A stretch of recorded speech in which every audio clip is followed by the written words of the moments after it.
আল্লাহ রাসূল বলেন তাহলে আপনি কিভাবে রূহ টানেন? তখন ফেরেশতা বলে আমি সুন্দরভাবে আসি।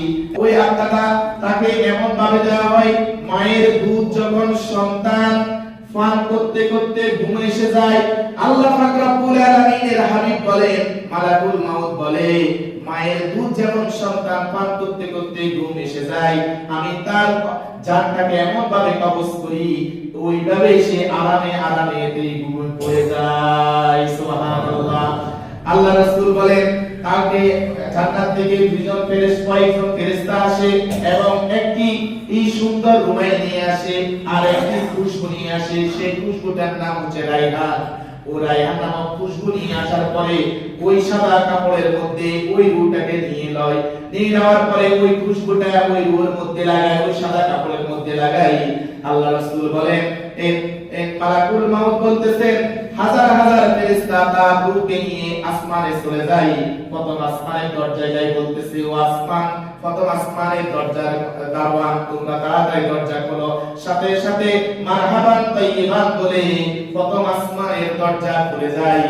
ওরা সাথে সাথে হাজার হাজার ফেরেশতা, লক্ষ লক্ষ কোটি কোটি ফেরেশতা ওই রূহটার জন্য, ওই রূহটার খুশবু নেওয়ার জন্য সবাই মারহাবান তাইয়িবান মুবারাকান ফিহি বলতে থাকে। সুবহানাল্লাহ।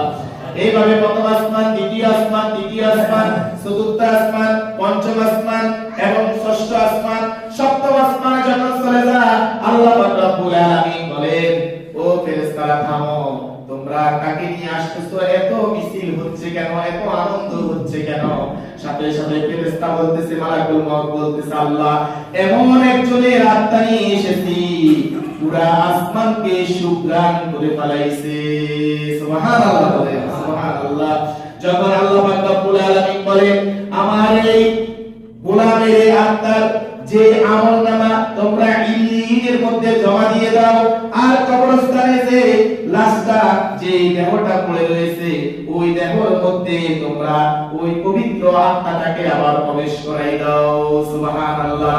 যখন প্রবেশ করাই হয় আল্লাহ রাসূল সাল্লাল্লাহু আলাইহি ওয়াসাল্লাম বলেন দুইজন সম্মানিত ফেরেশতা তার দুই পাশে আসে, যেটি আমরা নাম জানি মুনকার এবং নাকির নামক দুইজন ফেরেশতা আসে এত সুন্দরভাবে যা তাদেরকে দেখার সাথে সাথে মনটা জুড়িয়ে যাবে।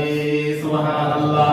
তখন ওই ব্যক্তিকে বসানো হয়, বসাবার পরে সে ব্যক্তি চোখ কসলাতে থাকে, আমি তো কিছুক্ষণ আগে ঘুম থেকে উঠলাম, মনে হয় নামাজের সময় হয়ে গেছে, এখন তো নামাজ পড়তে হবে, আসলে নামাজের টাইম চলে যাচ্ছে, তাড়াতাড়ি আমাকে পানি দাও। সাথে সাথে ফেরেশতা বলে ও আল্লাহ তাআলার পবিত্র বান্দা, তোমার জন্য এখন আর নামাজের কোনো কিছুর প্রয়োজন নাই, কোনো আমলের প্রয়োজন নাই, তোমাকে আমি কিছু প্রশ্ন করব, ওই প্রশ্নগুলোর উত্তর দাও। সাথে সাথে আল্লাহ তাআলা হাবিব বলেন ওই মুনকার বলবেন মান রব্বুকা, তোমার রব কে ছিল? যদি দুনিয়াতে সে রবের সকল কাজ করিয়া থাকে, যদি ভালো আত্মা হয়ে থাকে, তখন সেই ব্যক্তি বলবে সাথে সাথে আমার রব ছিলেন রব্বি আল্লাহ। সুবহানাল্লাহ বলে। তারপর বলবে মা দীনুকা, তোমার দ্বীন কি ছিল? তুমি কোন দ্বীনের উপর প্রতিষ্ঠিত ছিলে? তখন যদি সে নেককার বান্দা হয় সে সাথে বলবে দীনুল ইসলাম, আমি দ্বীন ইসলামের উপর প্রতিষ্ঠিত ছিলাম। সুবহানাল্লাহ বলে। তারপর বলবে মান নবিয়ুকা, তোমার নবী কে ছিল? কোন আদর্শ তুমি গ্রহণ করেছো?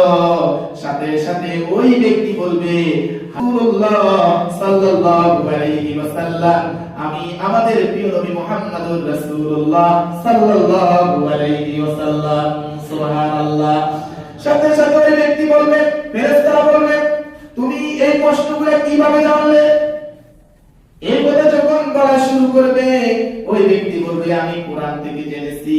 আর যদি সেই কোরআন না পড়িয়া থাকে, দুনিয়াতে কোরআন তো পড়তে পারে নাই, কিন্তু আমি মসজিদের ওইখানে আমি একজন সদস্য ছিলাম, ওইখান থেকে আমি জানতে পেরেছি উনি ওয়াজের মধ্যে বলেছে, আমি মন দিল লাগাই ওয়াজ শুনেছি, সেখান থেকে আমি এই কথাগুলি শিখেছি, এই প্রশ্নগুলি শিখেছি। সাথে সাথে আল্লাহ পাক রব্বুল আলামিন ডাক দিবে আরশে আজিম থেকে, ও ফেরেশতার দল থামো, আমি বলতেছি আমার বান্দা সত্য বলেছে, আমি আল্লাহ তাআলা সত্য হিসেবে ঘোষণা করে দিলাম। সুবহানাল্লাহ। দুনিয়ার মানুষ আমার এই বান্দাকে মাত্র 3টি কাপড় দিয়ে কবরে রাখছে, কিন্তু আমার এই বান্দার জন্য 3টি কাপড় যথেষ্ট নয়।